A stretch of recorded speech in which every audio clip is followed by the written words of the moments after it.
Alright, what's up everybody? Steel Orange here. Welcome back. And today what we're going to be doing is a introductory guide to the jungle.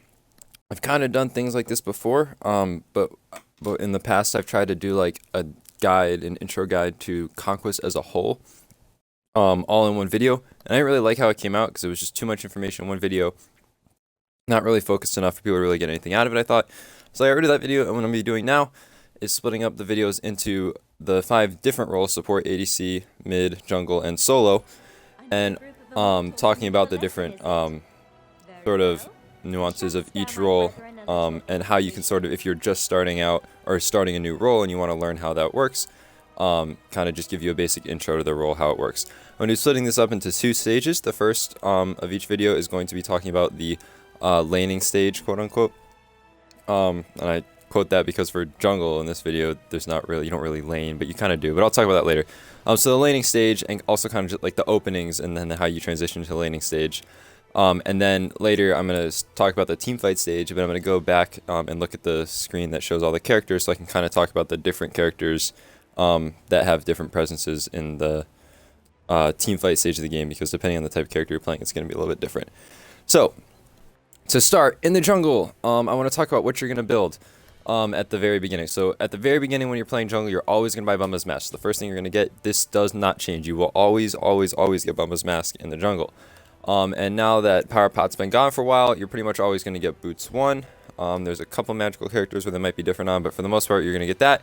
And then you're going to pick up usually Purification Beads. You can get Wrath if you want, but usually you're going to pick up beads. And then what I like to do is pick up 2 health pots and 2 mana pots.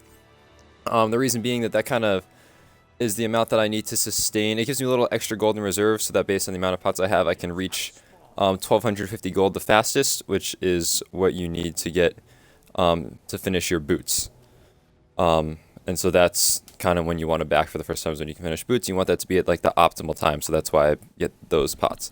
So next thing you're going to do when you get to the jungle is the place you're going to start is at the speed buff. That's right here. So if you're on the order side, it's going to be to your right. If you're on the chaos side, it's going to be to your left. It's this yellow buff right here. And so the first thing you want to do, obviously the buffs already spawned, but usually you're going to get here before the buffs spawn. And so what you want to do is check to make sure that you're not being invaded. A lot of people don't do this, but I like to just kind of walk around in front of the camps like this while I'm waiting for the buffs to spawn, because if you get invaded, so, like sometimes you might think, oh, well, we have a really good early game composition and their team has a terrible one, so they wouldn't dare invade us, right? But if you use all your abilities on the camp and then they walk in and they wrath the camp and then curse you, it doesn't really matter what the matchup is. Like, you're going to be at a big disadvantage. So you always want to check if you're going to be invaded. Once you basically hit the 0-second mark, you're going to come back here. The camps are going to spawn at 6 seconds, well, 5 or 6, kind of in between those. So that's when you're going to go ahead and, as the jungler, you're going to pull the camp. And then you and the soul lane are going to clear it together. So you want to get your ability. You don't want to get your ability at the very beginning of the game, because if you get invaded, you might want to get a different ability. So you want to wait until you're about ready to start clearing the camps, then you're going to get that ability. So you're going to go ahead and, pull the camp, you'll clear it, whatever, use your abilities, whatever. We're going to pretend like I cleared that. The next thing you're going to do after you and your soul laner clear that is the speed buff is going to drop. You're going to pick that up. The jungler always takes a speed buff, because the jungler is the one moving around the map the most, and it's very important for them to be able to rotate to different lanes very quickly. So you're going to pick that up. Then you're going to walk over here. You're going to pull the blue buff, and you're going to walk around the corner like this. So that way they have to follow you around here. Then you're going to clear that. Use your abilities, whatever. Work with the soul laner to clear that. The soul laner is going to pick up that buff. From here, you want this to happen, depending on whether you have wrath or not, in the neighborhood of 26 to 32 seconds on the game clock. Then you have 2 choices. The soul laner is always going to go to the soul lane, but you can either follow them to the soul lane, or you can go to the mid lane.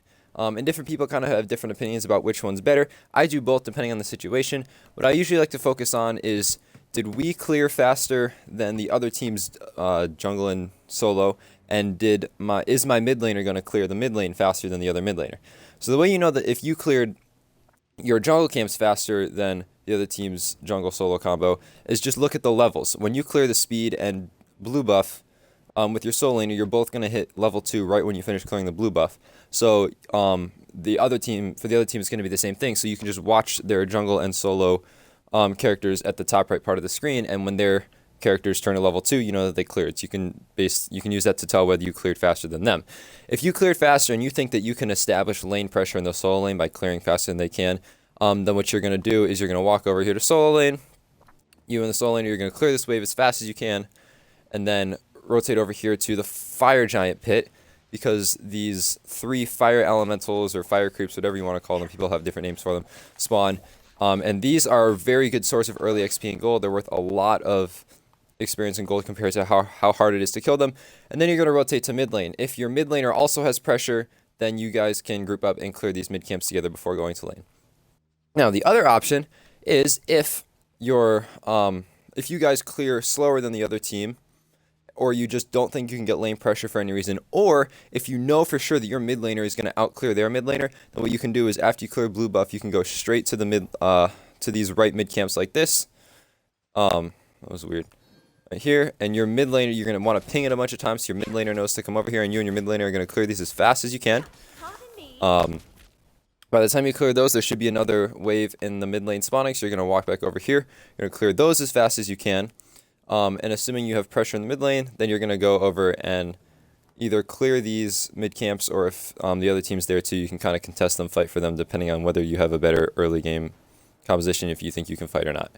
Then you're going to go back to mid lane, and from here, you're kind of going to almost babysit the mid lane, or you and the mid lane are going to kind of be like a second duo lane.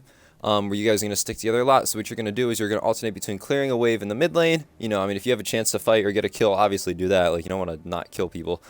So obviously get kills if you can, but in terms of farming, you're going to clear a wave in mid. Then you're going to go to one of the back camps. So, you know, go back there. You're going to go back there together, clear those as fast as you can. Then go back up to mid lane, clear those. Then you're going to go to the other camps, clear those, back to mid lane, clear camps. By that point, maybe the fire creeps have respawned. Those are over there. It's important to know that fire creeps are going to respawn at approximately 2 minutes and 45 seconds, and that the buff camps are going to respawn at 3 minutes and 15 seconds. So ideally, after you've cleared those, if you clear those fire creeps right at 2:45, that's going to be a good time to back, because you should have about 1250 gold, which is what I have right now. That should be enough to help you finish Warrior Tabby, which is almost always going to be your first item that you're going to finish. You're going to buy that, and then head out of base and head right back to the speed buff and blue buff camps and clear those again right as they spawn. You want to clear these right away just because it maximizes your farm. You get more gold, more XP quickly. It also gives you the buffs quicker so that they can respawn quicker, so you can get them more times. And it also prevents you from getting invaded, because if you wait too long and then you back at a bad time when the other team has lane pressure, then they can just walk over here while you're backing and just take your camps from you. So you want to make sure that you back at a good time and keep those timers in mind. So yeah, that's kind of the method of farming in the early laning phase for a jungler. You're just going to keep rotating between clearing something in mid lane, and then going to a camp, and then coming back to lane, and then going to a camp. And if you do that quickly, then you're going to not waste a lot of time when you're not doing anything. You're always going to either be clearing a wave or clearing a camp, and it's going to really maximize your XP. The other thing that's important to do as a jungler is gank. And so what this means is that you want to pay attention to the lanes that you're not in. So the solo lane over here, and the duo lane over here. And you want to pay attention to if somebody is having trouble, you know, is losing lane, or like losing lane pressure, or if the other team is just pushed up really far in that lane and you think you have an opportunity to walk over to that lane and team up with the players in that lane to get a kill on that lane, then you want to do that, because that's going to get them ahead. It's going to get you ahead because you participated in the kill. It's going to give them lane pressure. It's also going to open up the map for other objectives. So like, let's say you go over here and, you know, the other team's dual lane is pushed up way up there, right? So you're going to walk over here, you're going to spam gank left lane, right? And then your team's going to go in at the same time as you, and, you know, you guys are going to blow them up, do all kinds of crazy stuff like that, kill them, and then if your mid laner came over there with you, now you guys have 4 people on this side of the map, you just killed the dual lane, and so you can just walk right over here to the Gold Fury, clear that as a team, and now you just got 2 kills, gave yourselves lane pressure, gave yourselves XP and gold for getting those kills, and you also killed the Gold Fury, which gives you an early lead in gold. So focusing on using ganking to secure objectives like that and just get your team ahead, get your builds more online quicker, is a really important part of the laning phase as a jungler. So yeah, that's basically the meat of how to play the laning phase as a jungler. Just make sure you're maximizing your farm by alternating between clearing waves in lane with somebody and going to a camp. And then, you know, you always want to gank when the opportunity is there. The more times you can get kills early in the game, the more you're going to get ahead, and the easier the late game is going to be. And then you can press that lead by clearing objectives like Gold Furies, Fire Giants later in the game, pushing down towers and things like that. So that's all I want to talk about for the laning phase. Now what I'm going to do is head back to the lobby. We're going to go to the assassin screen that shows all the assassins, and I'm going to talk about the team fighting phase a little bit. And so the reason I want to talk about this, looking at the different gods, is because different gods, especially in the jungle, because the assassin class is a very dynamic class, there's going to be a lot of different gods that team fight very, very differently. And so I kind of want to put them into some different categories for you. So you can kind of understand the different, like the different styles that you're going to be playing based on what kind of character you have. So I'm going to go over here to assassins, and we're going to look at these. So there's a few sort of obvious choices for assassins that we're going to talk about, and then some of the more sort of unique ones, I guess. So first kind of category that I want to talk about is the assassins, who when you get into the team fight stage are going to, for lack of a better term, be assassins. And so what I mean by that is that there are these characters that do a lot of single target burst damage. They can blow up one character, one squishy character in the backline really, really fast, and their goal is to get into the backline, blow up some character, a high damage squishy character like a mage or a hunter or maybe the other team's assassin or something like that, and then get out of the fight. And so that really, I think, kind of embodies the idea of an assassin, because you're assassinating somebody basically. So there's a few characters that are going to do that. I'm not going to talk about Camazotz yet because he's very new and I haven't really gotten a grasp of that god. But the first one is Awilix, especially when you give her Blink. She's very good at closing the gap on targets. She has a lot of CC and a lot of burst damage, and she can blow up a target very, very quickly. Another option is that if you have like forms of knock up on your team, then you can knock somebody up, pull them towards you, and blow them up that way. So she's very good at eliminating single targets very quickly. The next one to talk about is not Loki, it's Naja. Naja is the poster child for blowing up a single target. She has an ability that stuns someone while she launches towards them, and then she ults them, CCs them and takes them up into the air, does a ton of damage to them, and then when they come down to the ground, it's a great setup for the rest of your team to just explode this character. She also builds very well into crit, so that's a lot of high burst damage that you can build into the character as well. She's very good at doing that. Next one I'm talking about is Nemesis. Nemesis doesn't necessarily fit in this category the same way that other ones do, because Nemesis is sort of more of a hybrid character.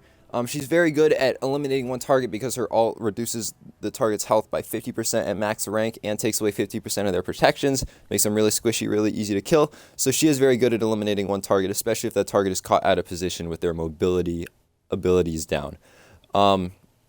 The reason that I say she's a little bit different, though, is because she's not necessarily looking to eliminate one person in the backline and then get out of the fight, because when she ults somebody, she steals 50% of their protection, so she may be more inclined to ult a tankier target to steal some of their protections, kill them, and then now she stole 50% of this tank's protection, so she has a lot of protection. She's tankier, she can stay in the fight and fight a little bit longer, so she's not necessarily the same as those other characters, but she is very good at eliminating one person very, very fast with the help of her team.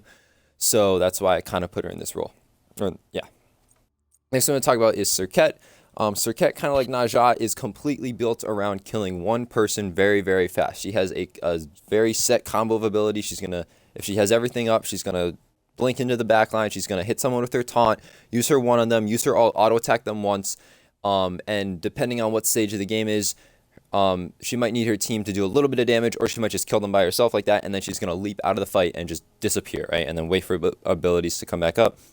Maybe do it again. She's not sticking around in the fight, auto-attacking a bunch, trying to put together lots of double or triple quadra kills, unless you're just ridiculously fed and you can do whatever you want.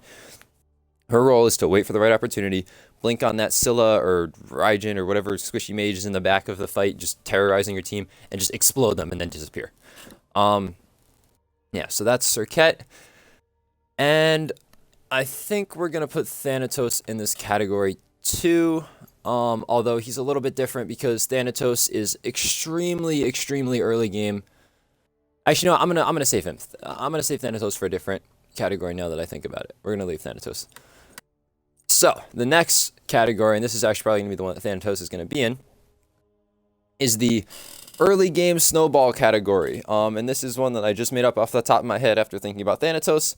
And there's a couple gods we're going to put in there. The goal with this god is that these are characters that are very, very good at winning small engagements early on in the game. So they have very good base damage. They're very good at fighting early in the game, and they're good at small engagements where if they can then get a lot of kills early and snowball off that. What I say by that is just get so far ahead that they basically can do whatever they want in the late game and carry the game.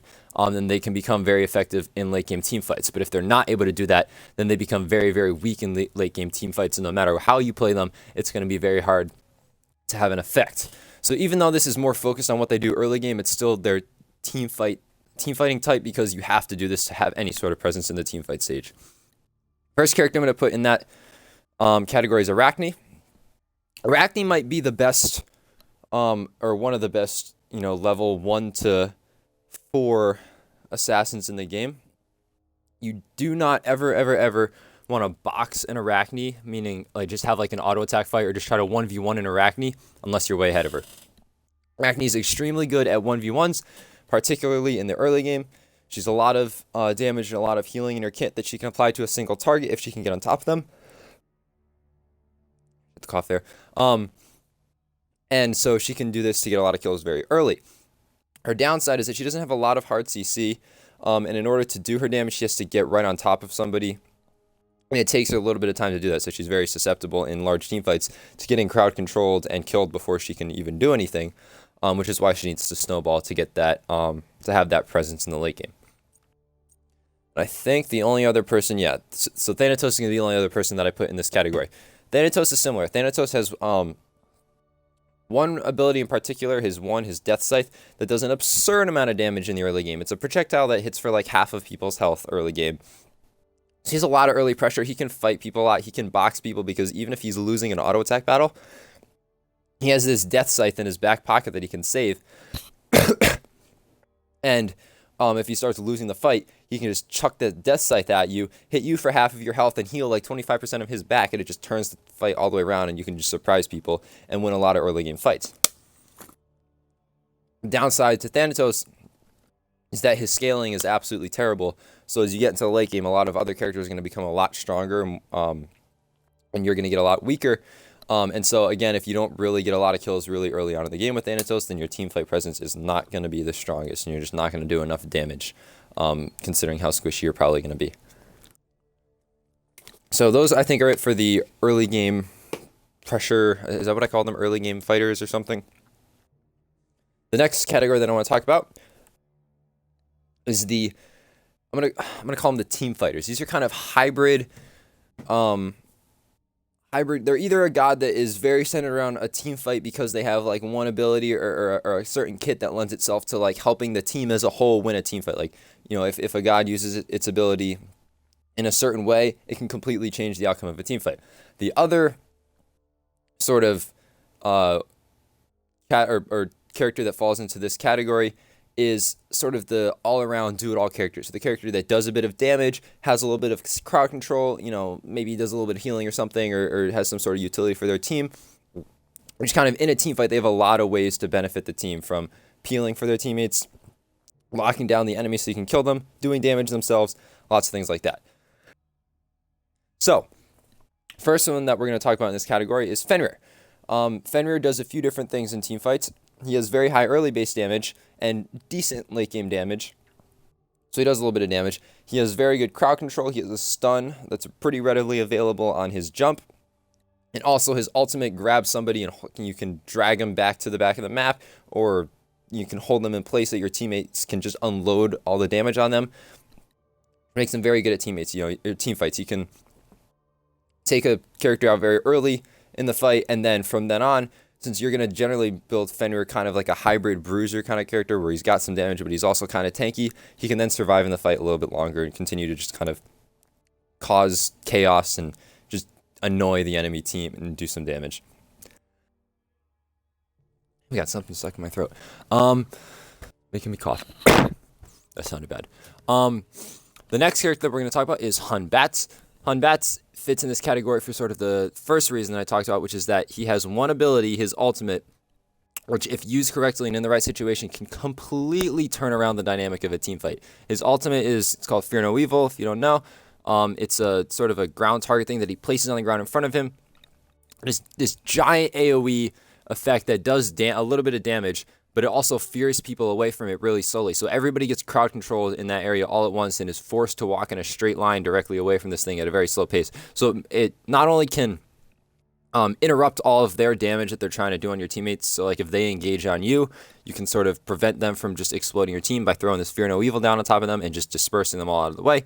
You can also engage on them by, if you see a bunch of them grouped up, you can Fear No Evil on them, so it just prevents them from peeling for their teammates, and then everybody's walking in a very predictable pattern so that all your teammates can just unleash damage on them, and they're not really going to miss anything because everybody's walking in a straight line. So that's a huge teamfight ability. It's the backbone of Humbatz's kit, is being able to use those ultimates at the right time, and it makes them a very valuable teamfighter. Next I'm going to talk about is Ratatosker. Ratatosker is a great team fighter, one, because he just does too much damage for the type of kit that he has and needs to be nerfed, and I don't know what Hi-Rez is thinking not nerfing this character, but he's way too much. And the second is that he also kind of does a little bit of everything. He has 3 different forms of CC. He has a slow on his dash, he has a stun on his 3, he has a knockup on his ultimate, he also has a protection shred on his 2, so that helps his teammate because it shreds protection so that everybody else does more damage. So he's got a lot of setup, he's got protection shreds, so a lot of things that help his teammates. He's also got a lot of mobility because he has a dash, and it's almost like 2 dashes because his other abilities reset his dash, and he has an ultimate that is a semi-global, or a I can't remember what we call it, a semi-global ultimate. It's kind of like a global. It's like Thor's, where you can jump up into the sky and then come down like, halfway across the map. And he does absurd amounts of damage. This guy, I mean, you could put this guy in the single target explode people category too, because, I mean, if this guy gets even the slightest bit fed, he's going to destroy any squishy character in the backline really fast. So this character does all kinds of stuff. He even has a little bit of healing in his kit. He heals himself. So he does so many things. And he just does way too much damage. So definitely kind of guy that you want to help turn a team fighter around or just win the game by himself, honestly. Okay, next character is Susano. Susano's changed a little bit. He's gone through some nerfs.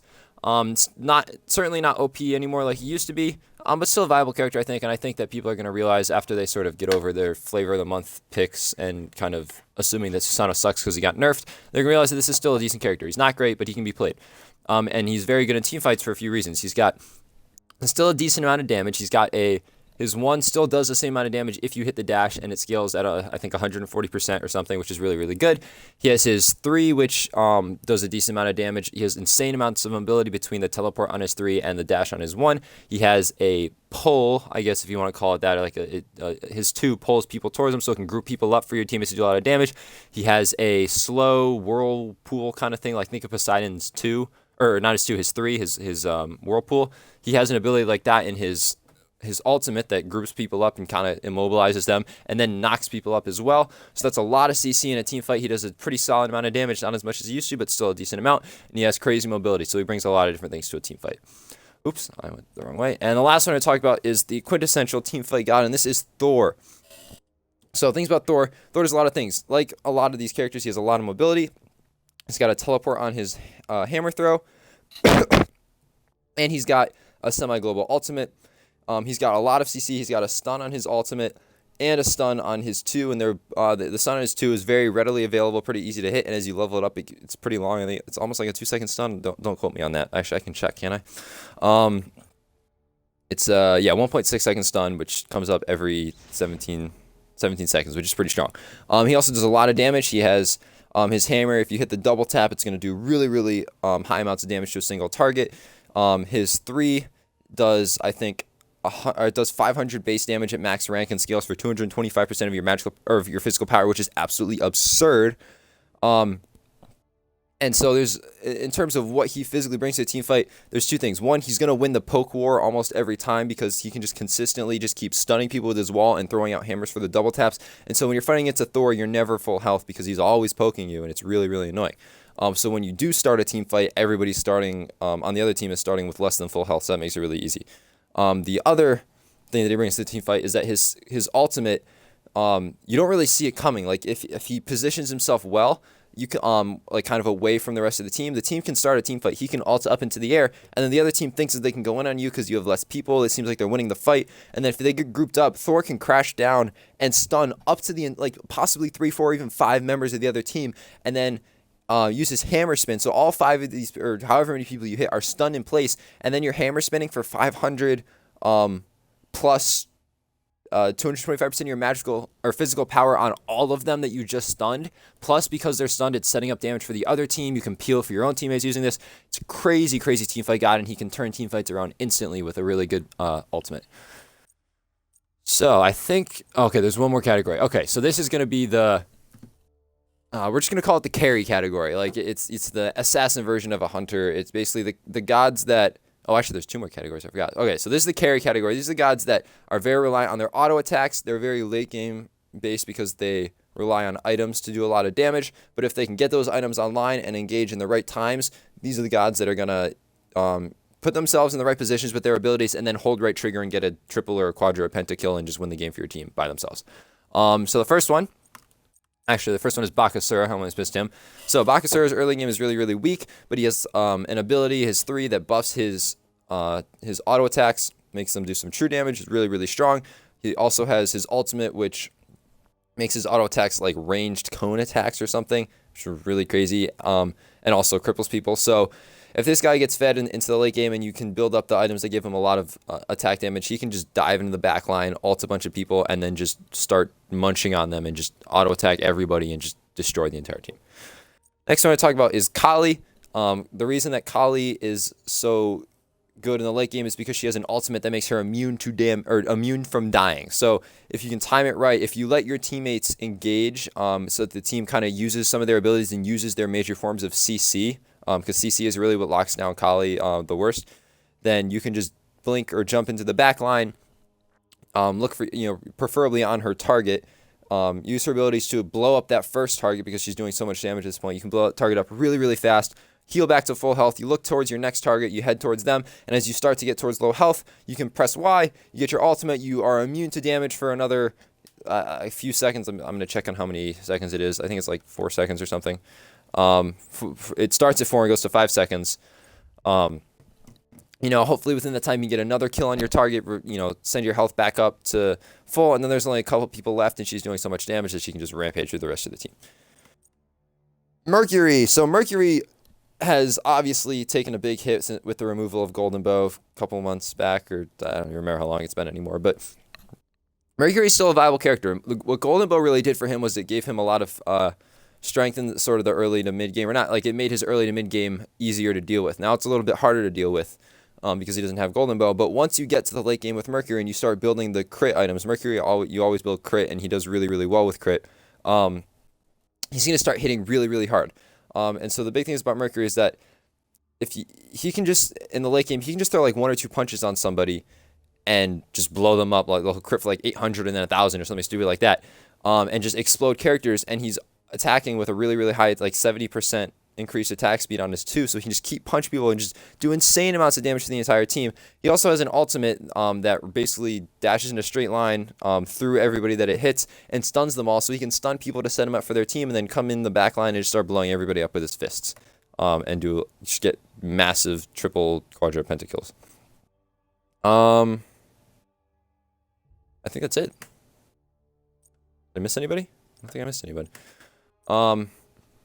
Oh no, I did. Oh, I missed 2. Okay, yeah. So that's it for the carry characters. The last character the last category that I want to talk about is the split push class. So these are Bastet and Loki. And I'm just going to talk about them together. Kind of both of these characters.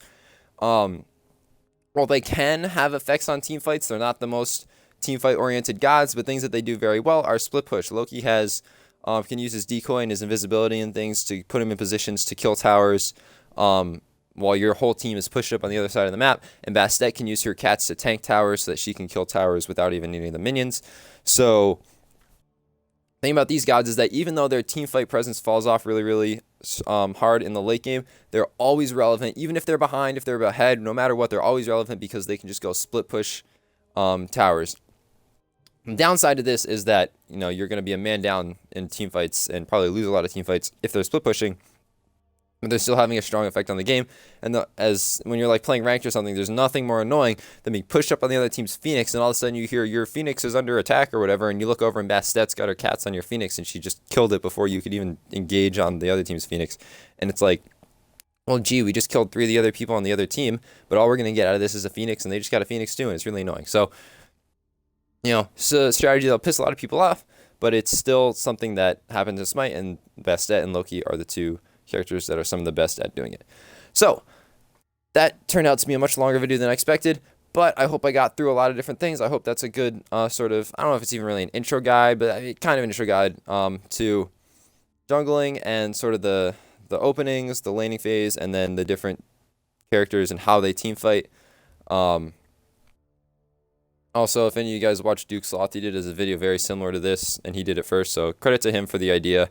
I kind of came up with some of my own categories and put different people in different categories from him. I haven't watched it in a while, but I do recognize that the idea was his first, so don't yell at me because I recognize that it was his idea, and I tried to do some different things, and hopefully I did it justice. But thanks for watching, guys. If there's any other videos that you want to see, or if you have any suggestions or comments, just let me know in the comments below. Hit a like if you like the video. I'm going to be coming out with videos, hopefully, for the other 4 roles, if you guys enjoy this one. So if you want to see those, just let me know. If there's anything else that you want to see, of course, just let me know. And as always, check out my Twitch stream at twitch.tv/steelorange3398, which should be in the description below. And yeah, thanks for watching. See you guys.